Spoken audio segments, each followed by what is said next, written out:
Olá, sejam todos bem-vindos. Eu sou o Murilo e está começando mais um Conexão Bet. Esse é mais um espaço de diálogo da Bet Brasil para conectar você com a comunidade educacional e trazer os assuntos mais relevantes do setor.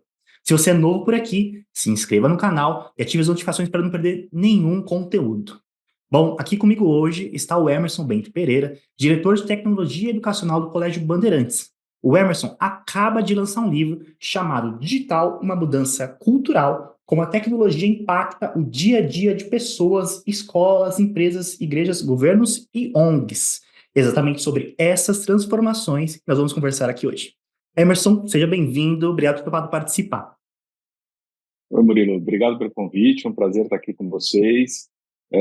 Fiquei muito honrado com o convite, na verdade, tenho uma admiração profunda pela Bet Educar e pelas pessoas que produzem a Bet. Conheço várias pessoas que são muito importantes nesse trajeto de educação que a gente tem vivido aí nos últimos anos. Então, estou aqui à disposição de vocês e espero que possa ajudar aí nos debates que a Bet propõe que sejam feitos, né? Claro, claro. Primeiro, Emerson, parabéns por ter lançado o seu primeiro livro. Obrigado. Antes da gente entrar no conteúdo, tudo que está aqui, gostaria de saber como que surgiu a ideia de escrever esse primeiro livro e por que sobre tecnologia? Então, eu tenho uma trajetória em educação de mais de 25 anos, mas já fui professor, já Uhum. trabalhei na parte de cultura, desenvolvi o departamento de marketing aqui no Bandeirantes, então já trabalhei no setor público, mas no final de 2013, eu fui convidado a desenvolver um projeto que na época ainda não tinha nome. A gente falava assim, vamos trazer os equipamentos mobile para dentro da sala de aula. E que Uhum. depois até surgiu o nome de transformação digital.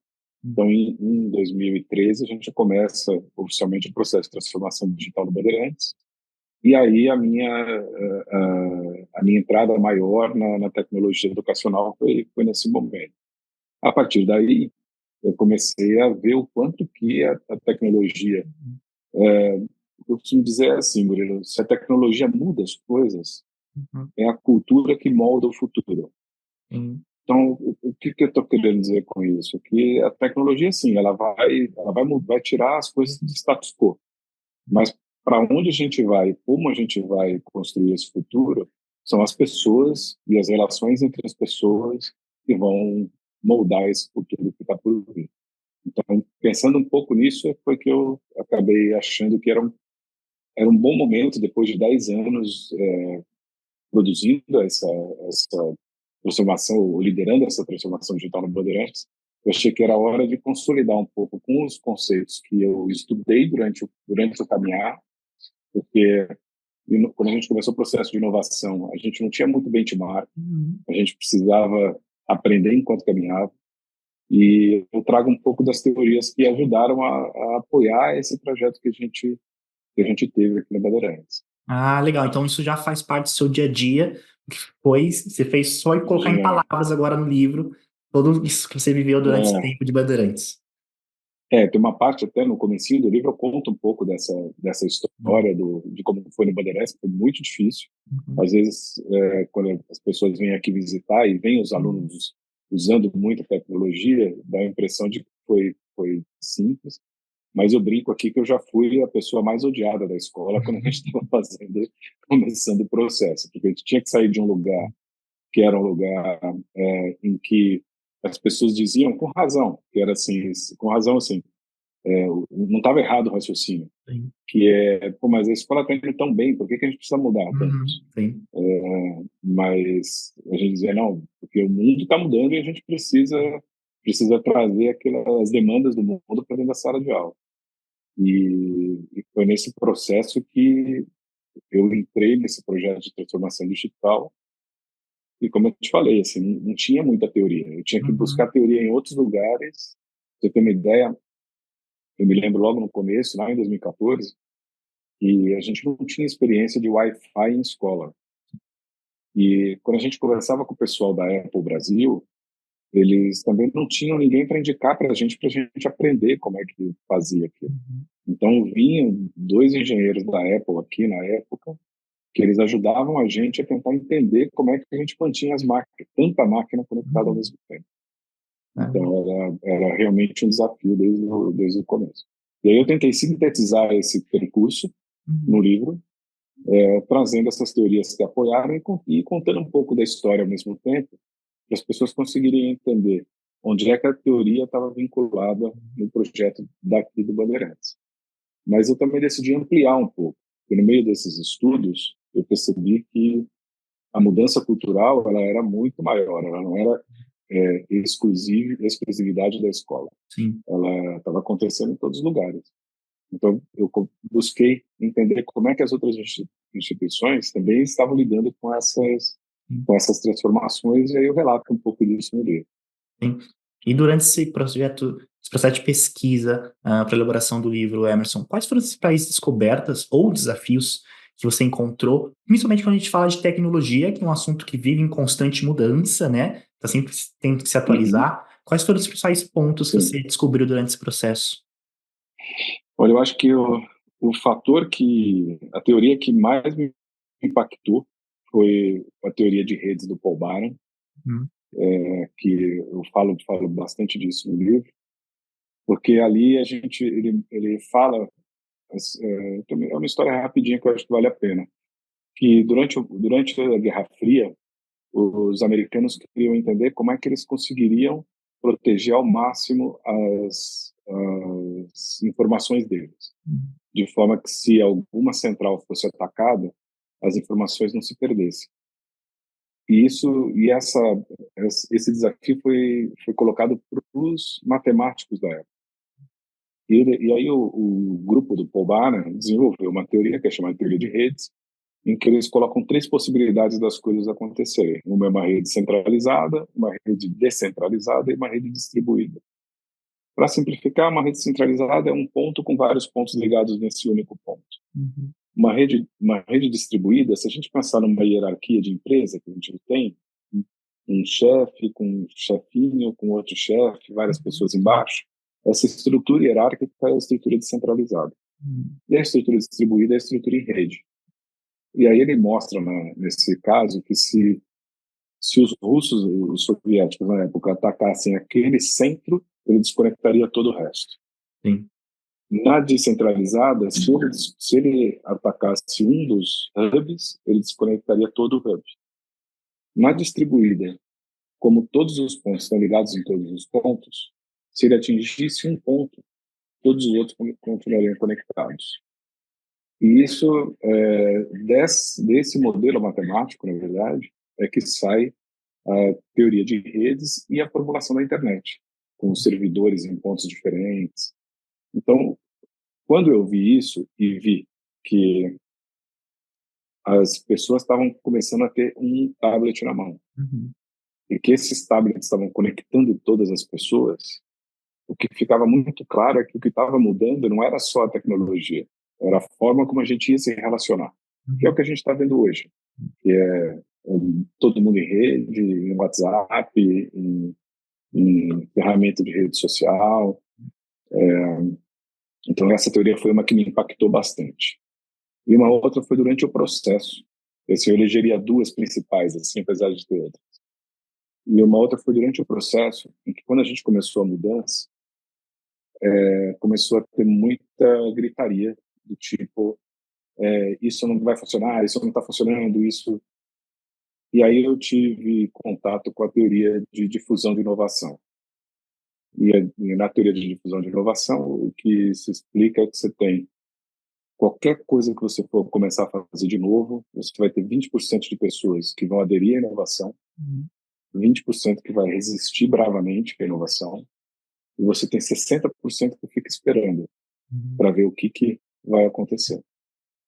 E nesse momento, quando eu tive acesso a essa teoria,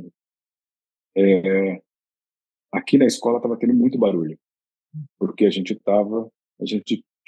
eliminou o laboratório de informática e transformou toda a sala de aula em salas com acesso à tecnologia. uhum, Então, isso era uma mexida muito forte, muito, muito estrutural. E quem estava lá, os 20% que resistiam, estavam reclamando muito. e nem tudo estava funcionando bem. Então fazia sentido aquela reclamação toda. Só que nessa teoria, o que eles explicam é assim, o importante é quem vai conquistar os 60%. E se você ficar dando muita atenção só para quem está reclamando, e não para quem está querendo inovar, os 60% vai falar assim, mas se até os líderes estão só se preocupando com quem está reclamando, é porque tem problema mesmo. E aí eles começam a caminhar para cá. Então, o que a gente precisa fazer no momento de inovação é ouvir quem está reclamando, mas dar muita atenção para quem está inovando. E aí fazer estímulos para essas pessoas continuarem, e aí esses 60% começam a ver, bem, de fato, é para cá que a gente está indo. E aí as pessoas começam a migrar para cá. Acho que essas foram as duas teorias mais importantes que eu vi ali naquele momento para começar o processo de transformação digital. Foi quem curou as outras coisas. Super interessante, também nos ajuda a entender um pouco a dinâmica na sociedade atual, né? Uma sociedade digitalizada, uma sociedade interligada em redes, em aldeias, até que tem outras Isso. teorias. Então ajuda bastante a É, gente no funcionamento de como a gente se comunica hoje, né? é isso aí. Perfeito. E esse era o desafio, porque muda a topologia da comunicação. A Uhum. comunicação que antes era hierárquica, a gente pode ver isso facilmente nos telejornais e jornais, o quanto que eles perderam força se a gente comparar com 15, 20 anos atrás. Porque a informação ela está distribuída, ela não é mais de broadcast, né? Ela está distribuída. Agora, trazendo um pouquinho para o contexto educacional, Emerson, eu vi que no livro você cita que a escola passa por uma transformação de um modelo mais tradicional para um modelo mais centrado no aluno. Gostaria que você me explicasse um Uhum. pouco mais sobre essa transformação, como é essa dinâmica.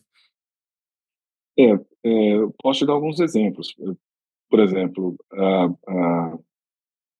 a forma como a gente começou a tentar fazer formação aqui na escola com o uso de tecnologia. Uhum, Tem dois exemplos que eu cito no livro. Um deles foi a gente tem um sistema aqui de correção de provas. E quem fazia foi um professor que desenvolveu o sistema para ele. uhum, E aí ele falou: vocês não querem fazer para todo mundo? Aí a gente falou: não, vamos fazer. É muito legal, vamos fazer, mas ao invés de já fazer e mandar para todo mundo, vamos trabalhar que nem startup. Vamos pegar um grupo de professores que vai topar errar, ou conviver com erro, e aí a gente vai melhorando o produto até a gente ficar confortável de que dá para abrir para todo mundo. E aí o que começou a acontecer foi que a gente tinha lá 3 professores que toparam, a gente começou a desenvolver o produto, conforme eles foram vendo, eles falavam para os colegas, olha, esse negócio está muito bom e está diminuindo o tempo de correção de prova. E aí os outros professores, como é par, uhum, eles são os pares falando, eles começaram a ficar interessados naquilo. E a gente começou a receber demanda de professor querendo trabalhar com isso. Então, veja, numa estrutura totalmente hierárquica, a gente desenvolveria o produto e falaria para eles, tem que usar. sim, Nesse modelo, a gente começou a fazer um modelo pequeno, em que as próprias pessoas começaram a disseminar esse uso de tecnologia. Com os alunos, que aí entra um pouco onde os alunos... Teve um dia que eu estava descendo a escada da escola e eu ouvi uma aluna falando para um aluno, acho que eu não vou mais usar a Apple Pencil, porque tem professor que deixa e tem professor que não deixa. E aí eu tenho que ter o caderno e tenho que ter conteúdo no tablet, eu vou parar de usar. Aí, logo que eu cheguei aqui, eu reuni a equipe e falei, gente, eu ouvi essa conversa, vamos pensar numa proposta para os professores começarem a usar a Apple Pencil. Porque se eles verem o quanto que essa tecnologia é legal, eles vão aderir. Aí, qual que foi a solução? Compramos 20 canetas, a gente tem mais ou menos 180 professores. Compramos 20 canetas, entregamos para aqueles hard user que a gente tem aqui, que a gente sabe que é o professor que pega a tecnologia rápido. Eles começaram a usar. Isso foi, Murilo, se não me engano, em agosto.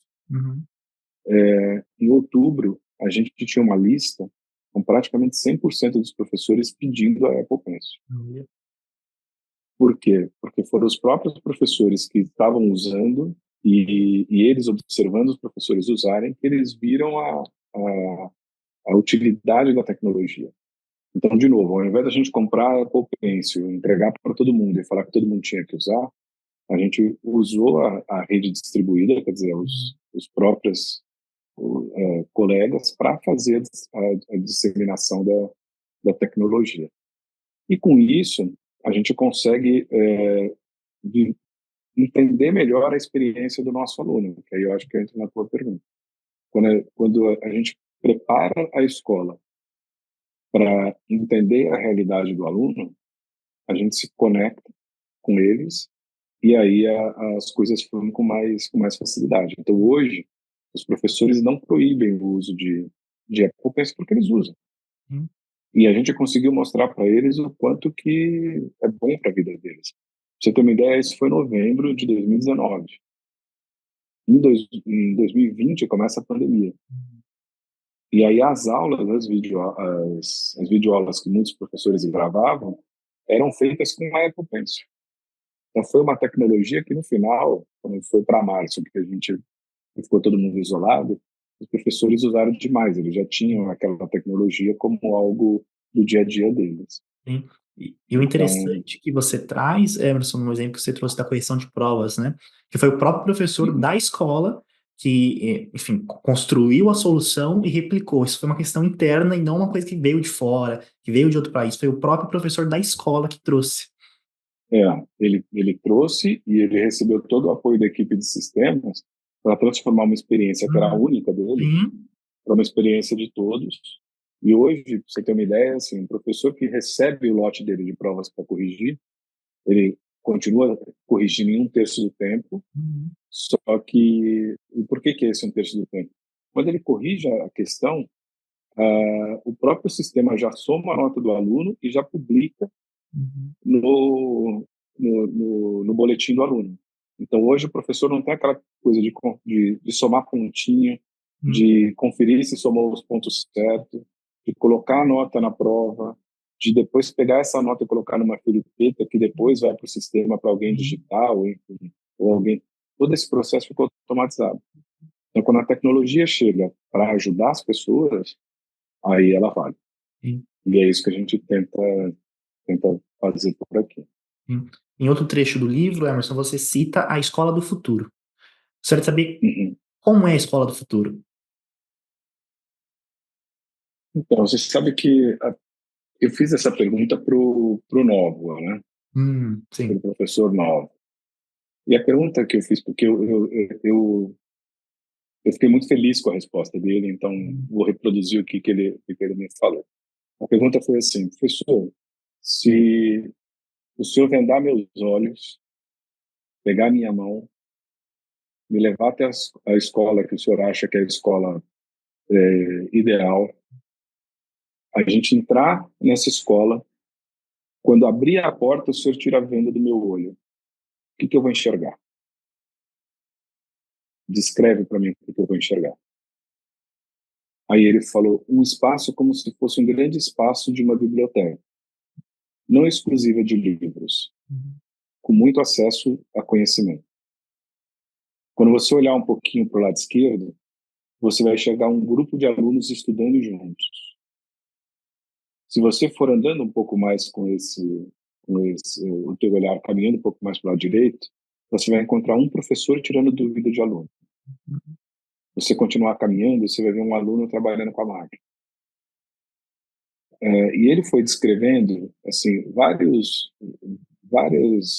situações em que você tinha grupo de pessoas interagindo, Uhum. muitas vezes com máquina, outras vezes sem máquina, Uhum. mas o importante é que era uma comunidade de aprendizagem.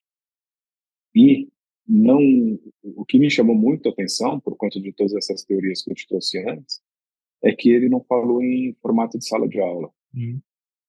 Ele falou em espaços de aprendizagem em que as pessoas vivem juntos. Eu acho que a gente já tem tecnologia para isso, a Uhum. gente já tem tecnologia para medir aprendizagem individual, então em que os educadores poderiam, de alguma forma, fazer as interferências necessárias, individualizadas, porque a gente não tem ainda um modelo de negócio de educação que sustente isso. Então, hoje, o nosso modelo de negócio é uma quantidade de alunos com um professor dentro de um espaço. A gente, e sempre quando a gente fala de inovar em escola, a gente nunca quebra esse paradigma da sala de aula com turmas. Uhum. Então, por exemplo, uma coisa que já se fala há muitos anos, se fala, pelo menos nos anos 60 já se falava, anos 50 do século passado, já se falava de você ter mais experiência de alunos trabalhando, ensinando aluno, que aluno, quando ele ensina, ele aprende mais, ele reforça aquilo que ele... Então, quando a gente traz isso para a nossa prática cotidiana, para, de repente, desmontar essa estrutura de negócio que é dada como única. Então, isso é que quando o Nova falou, descreveu uma escola que não tinha a sala de aula, me chamou muita atenção, porque no fundo era um pouco o modelo que eu vinha trabalhando quando eu pensava nessas teorias. Porque, na real, o que acontece é que quando você cria uma sala de aula, você clusteriza aquilo ali, você cria um espaço que ele trafega pouco com a escola, vira aquele espaço de sala de aula, que é um modelo centralizado. Daqueles 3 modelos que eu te falei, ele não está no modelo distribuído, ele está no modelo centralizado. E que é o modelo centralizado, isso eu trato um pouco no livro, essa hierarquia é uma coisa que o homem adora criar, o homem, o Homo sapiens, né? E também acho que está muito mais ligado à estrutura de arquétipo masculino do que feminino, tá? Mas sem entrar muito nisso, assim, se você for ver, o homem tenta sempre separar as coisas em clusterzinhos e cada vez mais a gente vê que as coisas estão super conectadas e que você até pode separar a parte para tentar entender o todo, mas a soma da parte nunca é o todo. Enfim, acho que tem aí um desafio grande da gente repensar o modelo de negócio educacional, porque eu acho que os pedagogos, eles já têm as soluções, e eles até, os educadores, eles estão ávidos por essa mudança. Eu acho que a gestão escolar é que tem que olhar para um lugar de como é que a gente viabiliza que essa escola aconteça de um jeito diferente. E por que que a gestão não olha, Emerson? Por que que você trouxe, né, que a gente vem falando isso desde os anos 60, 70, desse espaço livre de Uhum. diálogo dentro da escola, ao invés de salas divididas, separadas, separando os alunos? Por que que a gente não muda, né? Por que que a gente não dá o passo? Primeiro, que eu acho que existe um gasto de energia. E sempre que o ser humano precisa gastar energia, ele pensa 2 vezes antes de fazer. Segundo, porque tem funcionado assim. Sim. E aí, volto para aquela pergunta que fizeram lá atrás. Por que que se está funcionando, a gente vai mexer? Uhum. Eu já até acho que não está funcionando tanto assim. Se a gente for fazer a escola, é um lugar onde os pais deixam o aluno no início do dia. A escola não é um lugar para onde os alunos querem ir todos os dias. Eu acho que a gente precisa, então, assim, medir se está funcionando ou não, a gente também pode pensar por aí. E acho que não tá com essa entrega que o cliente final está tão satisfeito assim. Então, acho que tem essas questões e tem a questão do modelo mesmo, né? Assim, é um modelo que ele vai ser tão inovador que a pergunta que eu me faço também é se, por exemplo, se eu fosse um pai, eu ia apostar nesse modelo tão inovador Uhum. ou eu ia colocar num modelo um pouco mais conservador, que pelo menos eu garanto que meu filho vai ter o que eu tive, Sim. mesmo que a experiência não seja lá tão, ou eu vou arriscar tanto. Então, não sei tanto se tem mercado, estou falando de escola privada, principalmente, eu não sei tanto se tem mercado para uma mudança tão forte. Mas eu acho que a gente tem que caminhar para isso. Enquanto a gente não desestruturar, a gente já começa a ter, por exemplo, aqui no Bandeirantes, a gente tem as aulas de STEAM, que já quebram um pouco essa estrutura. Então, a gente tem o que seriam algumas turmas regulares, Uhum. elas estão todas juntas numa mesma sala, um grande salão, Uhum. e ali você tem alguns professores com formações diversas circulando pelo ambiente. Uhum. Então, você começa a ter uma estrutura parecida com aquilo que eu estava te falando. Mas, mas essa escola que o Nova descreveu, eu acho que a gente ainda está. Eu acho que ela é possível, muito possível, ainda mais com inteligência artificial. Uhum. Mas eu acho que precisa de, de uma intencionalidade, uma intenção de querer fazer esse movimento. Sim, Não é sim. simples, né, Murilo? É assim, porque as pessoas têm o dia a dia que elas têm que tocar, Isso. mas pensar nesse. Então, no dia a dia, quando chega às 5 horas da tarde ou 7 horas da noite, a pessoa ela entregou o dia dela e ela vai cuidar da vida pessoal. Sim. Então, acho que fica um pouco por aí. E, nossa, normalmente é um processo, né? Tudo é um processo. Às vezes um pouco mais rápido, às vezes um pouco mais lento. Emerson, Né? eu vi aqui no livro que você traz um contexto histórico da tecnologia, desde o século anterior até os dias atuais. E aí você traz um Uhum, apanhado também dos modelos mais tradicionais que hoje perderam um pouco de força, se podemos dizer assim, né? A igreja, a família, enfim, todo um repertório por trás uhum, disso. Gostaria de saber qual o uhum. impacto, qual é esse impacto, você diz aqui, como a tecnologia impacta. Qual é esse impacto atual na nossa sociedade como um todo, além da questão da educação? Eu acho que o maior impacto foi o surgimento do fortalecimento das minorias, Hum, que eu acho que nunca foram minorias. sim. Mas o que acabava acontecendo é que, como elas estavam muito isoladas, elas tinham pouca força. Uhum, Então, isso no livro eu falo bastante no momento em que eu estou falando da cauda longa do Chris Anderson. uhum, Porque, para trazer para uma coisa mais tangível, só para a gente chegar lá, é assim: se você for olhar o número de homens que usam sapato, número 41, vai uhum, ser a maioria dos homens, a maior parte dos homens.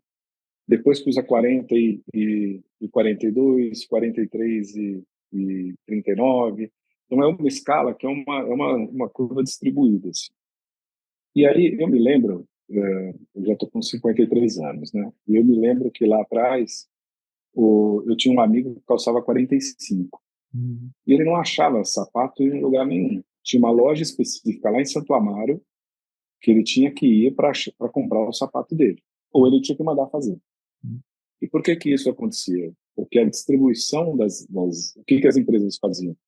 90% vai usar de 38 a 43, então eu uhum, vou produzir esses 90%. uhum, O restante as pessoas que se viram. Com a internet, o que começou a acontecer? Começaram a aparecer as lojas que vendiam sapatos de todo tamanho, ou só sapatos grandes. E as pessoas que, que tinham os pés maiores conseguiam achar uhum, os tênis com mais facilidade. Ao mesmo tempo, isso serve para comportamento. Então, pessoas que, sei lá, gostam de usar cabelos azuis, antes elas não conseguiam muito se encontrar. uhum, Hoje elas se encontram e elas trocam. E se num grupo que elas estavam, aquele cabelo azul não era muito aceito, ela consegue achar o grupo em que ela é aceita. sim. E aí você começa a ter um fortalecimento desse grupo de pessoas. Então, eu acho que isso acabou fazendo com que os modelos de família Uhum, passassem a ser repensados, uhum, porque então uma coisa que parecia que era mainstream, a gente começou a ver que existiam várias possibilidades diferentes de formação de família. A gente vê que a igreja, muito conservadora, ela não consegue mais se sustentar, e aí estou falando basicamente da igreja católica, uhum, que aí vem um papa que ele é um pouco mais aberto do que o papa anterior, e eu mostro isso no livro também.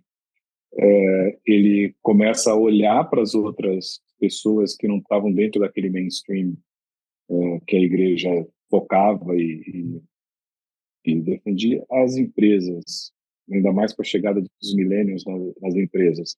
tem que rever as estruturas que elas tinham antes, que eram completamente hierarquizadas. Você começa a ter as empresas mudando a forma como elas atuam, as empresas e as ONGs. E a escola entra um pouco nisso que a gente estava falando antes. Assim, a escola ela já começou a mudar, mas vai ter que mudar mais. Vai ter que mudar mais.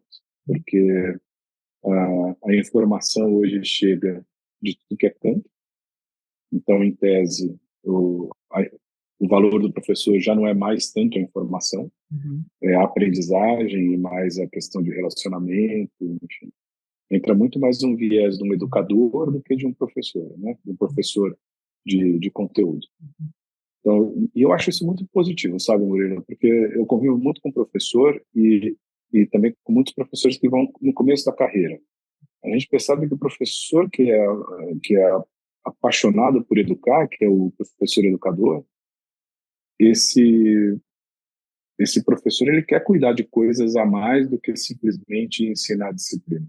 Ele quer ajudar aquelas crianças a se desenvolverem, ele quer ajudar ser alguém ali importante no desenvolvimento de outros seres humanos, né? E acho que a gente tem tudo para caminhar mais para isso do que para, por exemplo, seguir apostilas de cursinho que vai me ensinar como é que eu calculo movimento uniformemente variado. Sim. E até aproveitando esse assunto, né, com base também na sua experiência, que tipo de habilidades, de competências esses educadores precisam ter para lidar com esse cenário de mudança, esse cenário que as pessoas estão mais conectadas, muito com as plataformas digitais hoje em dia, mas que tipo de habilidade o professor precisa saber para levar isso para a sala de aula, para estar bem preparado na sala de aula, Emerson? É, para o desenvolvimento dele mesmo, eu acho que a primeira coisa é ter bastante resiliência, Uhum. porque a gente está com os nossos valores sendo estão em xeque os nossos valores. Sim. Então a gente vai ter que esticar um pouco a corda para ver até onde a gente consegue ir. Também acho que é uma coisa de entender que a gente está vivendo um momento de desconstrução e eu sempre defendo que não seja destruição, que seja desconstrução. Uhum. Até uma das últimas frases do livro eu falo que é importante a gente reverenciar o passado e projetar o futuro, porque é um processo de desconstrução. Uhum. Então tem que ter muita resiliência. Eu acho que precisa resgatar esse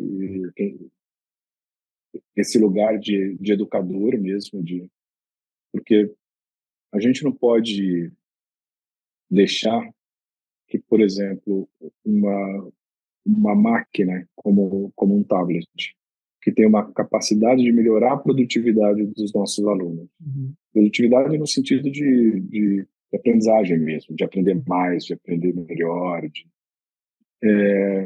porque a gente não está conseguindo inibir a incivilidade. O que eu estou querendo dizer com isso? Naquele momento em que o aluno está com o tablet na mão, pode acontecer duas coisas. De novo, o que muda, o que molda o futuro é a cultura e não a tecnologia. Qual que é como é que a gente vai conduzir aquilo ali? A gente vai permitir a incivilidade ou vai ensinar que a incivilidade não pode acontecer e que a gente tem que usar aquela ferramenta como produtividade? Uhum. Então, isso eu acho que é uma abertura Uhum. que o professor é importante que ele tenha. A gente tem vários professores que já têm isso, que estão a fim disso. Agora, dá um trabalho danado, entendeu? Então, dá para entender quando o professor fala, putz, mas não é comigo. E, e aí eu gosto sempre de lembrar daquela sabedoria indígena de que quando uma criança nasce, ela é filha da aldeia. Uhum. Ela não é filha exclusivamente de uma família. E acho que nós, uma sociedade mais ocidental, a gente tenta, a gente não está entendendo que essa criança vai precisar de alguém que ajude ela a conviver com essas máquinas. Sim. E se não for a família, e se não for a escola, quem vai ser? Então eu sempre me pergunto assim, essa proibição que começou com o celular, que agora a gente vê na Assembleia Legislativa já um movimento de não ser só celular, de ser todo dispositivo móvel. Se a gente inibir isso das escolas, ou proibir isso dentro das escolas, quem que vai ensinar as crianças a usar? Acho que tem que ter diferença de uso por faixa etária, acho que tem os cuidados que a gente tem que tomar. A gente precisa ensinar as crianças que, por exemplo, TikTok não é uma rede social, e muitos educadores chamam de rede social. TikTok não é uma rede social. TikTok é um lugar de entretenimento e canal de distribuição de conteúdo. É isso que é o TikTok. E que tem uma ferramenta potente por baixo, que vai entender qual que é o conteúdo que você quer consumir naquele momento e vai te entregar naquele momento aquele conteúdo que você quer consumir. E é isso que te escraviza no TikTok. Agora, se ninguém ensinar isso para as crianças, elas estão reféns do algoritmo que está lá programado para roubar a atenção delas. Então, a gente precisa trazer essa discussão para a escola. A gente precisa trazer essa discussão para os alunos. E então eu fico bastante preocupado quando a gente começa a ter esse tipo de discussão e a gente não está falando de inteligência artificial. Então, assim, a inteligência artificial sem a máquina, ela não acontece. Então, como é que a gente vai ensinar as nossas crianças e jovens a usar de um jeito bom a inteligência artificial, falar sobre os riscos e sem máquina? Então, eu acho que a gente está no lugar que a gente está patinando um pouco nos últimos 2 anos. Eu entendo a preocupação dos pais, eu entendo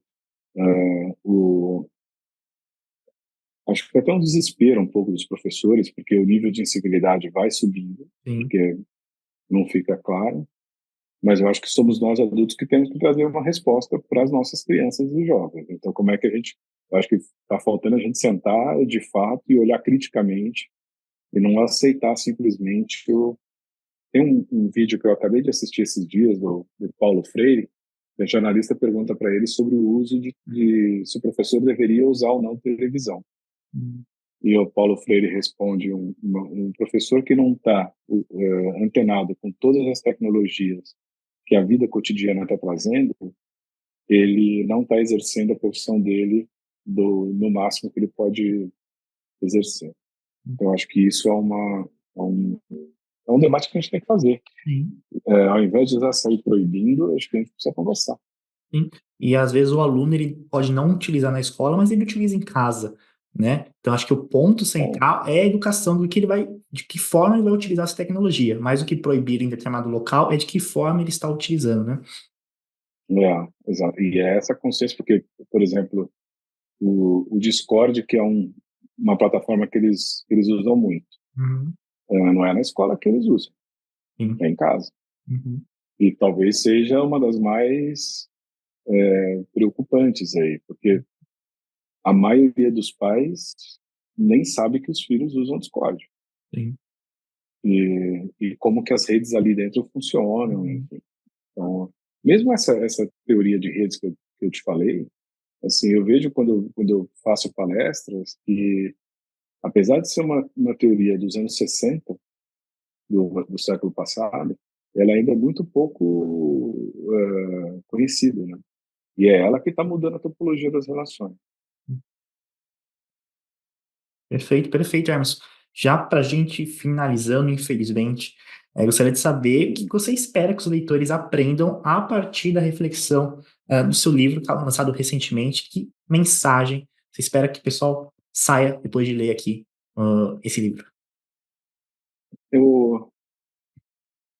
De verdade, Murilo, a última coisa que eu falo no livro é que a gente ainda tem mais de 50% da população mundial passando fome. Bem. E quando a gente está num mundo em que tem tanto para melhorar, a gente não pode achar que o que está já está bom.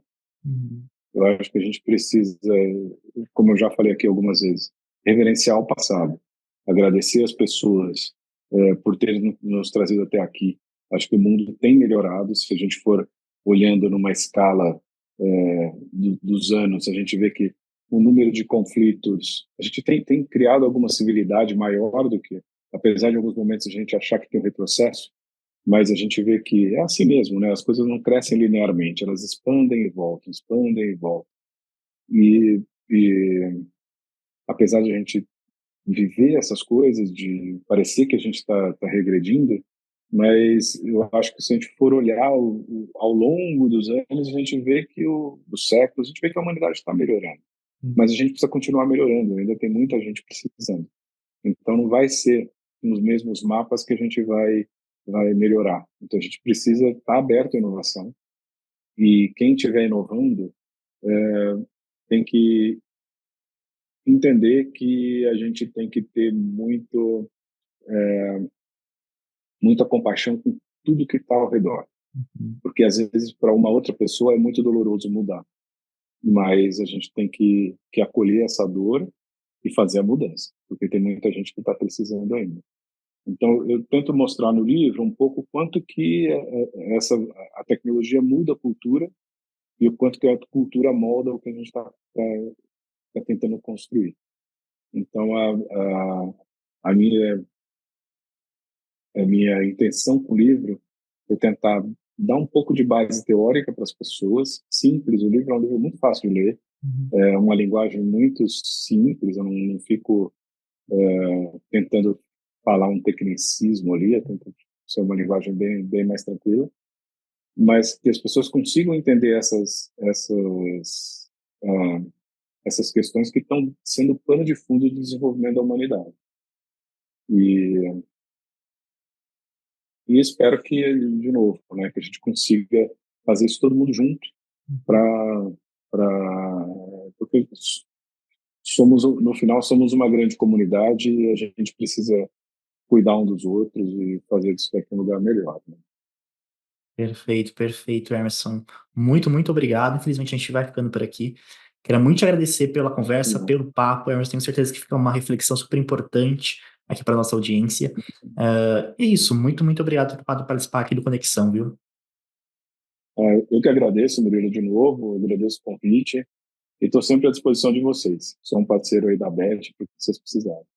Perfeito. Emerson, o livro está disponível em alguma plataforma, alguma Amazon para compra, um site? Ele está nas principais livrarias, no site está fácil de comprar na Amazon, na Livraria da Vila, na Martins Fontes, enfim, várias livrarias. Ah, perfeito. Então fica aí a E dica. também, se por acaso tiver alguma dificuldade, a Editora Clá, que até queria agradecer o pessoal da Editora Clá de topar de escrever o livro, que me ajudaram bastante a construir tudo que está por aí. Perfeito, perfeito. Fica a sugestão, então, recomendação para quem quiser comprar. O livro está disponível nas principais livrarias e na Amazon também. É isso, nós vamos ficando por aqui. Muito obrigado pela audiência e até a próxima.